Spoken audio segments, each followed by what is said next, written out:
Action.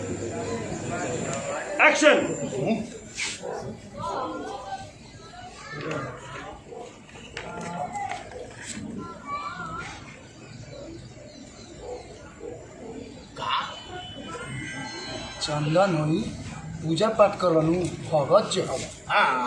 चंदन ह बाप के बाप बनावत रही पूछा नहीं कहाँ से आई हो। हम नहीं जानती का हा कहाँ से आएगा। तू जानता तो बताओ नहीं क्या हो। लिपस्टिक हाँ लिपस्टिक खा। तू कैसे जानता रहा। यही तरह पैदा कर रहे बनी वो कहो तोरा माई खातिर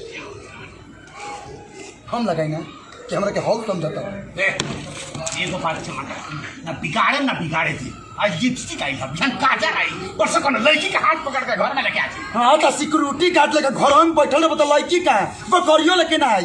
तू पैसे न मन को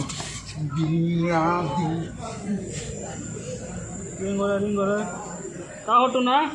अरे दीदिया और छत पे लिपस्टिक का मिल गई पूरा घर सर पे उठा के रखले पड़े ये डिस्टर्ब करके धइले पड़े हमरा के। हां डिस्टर्ब करके धइल बनी सुनता बबी सोनी का कार्टून एकरा हमरा इज्जत के तनको परवाह नहीं है। अरे जाए दे ना पापा कोनो लइका का फेंक देले होय सन। अरे तो हमरे छाप मिलल लिपस्टिक फेंका के। हां दा तक बम फेंकसन। अरे टुनवा मार खइबे पापा जवान लड़त रे पापा के दे फोन।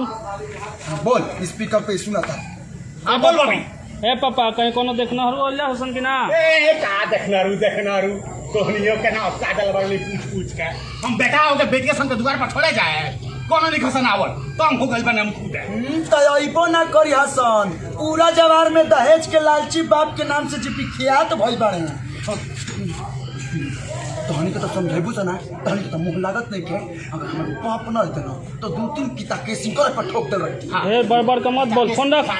ठीक बा अभी जो फाटा पलाव ना खाइबा पूरा फाटा पूरा एगो मरचा के आवा कुछ करे ओके दा लास्ट लेंगे लास्ट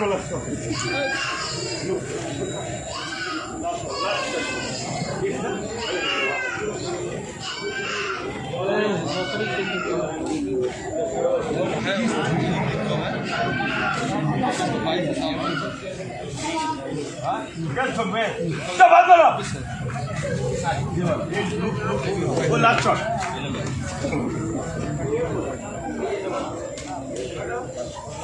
लास्ट वाला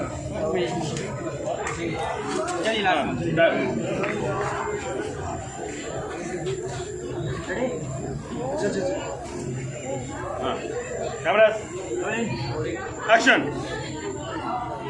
अरे थोड़ा शांति रहिए। अभी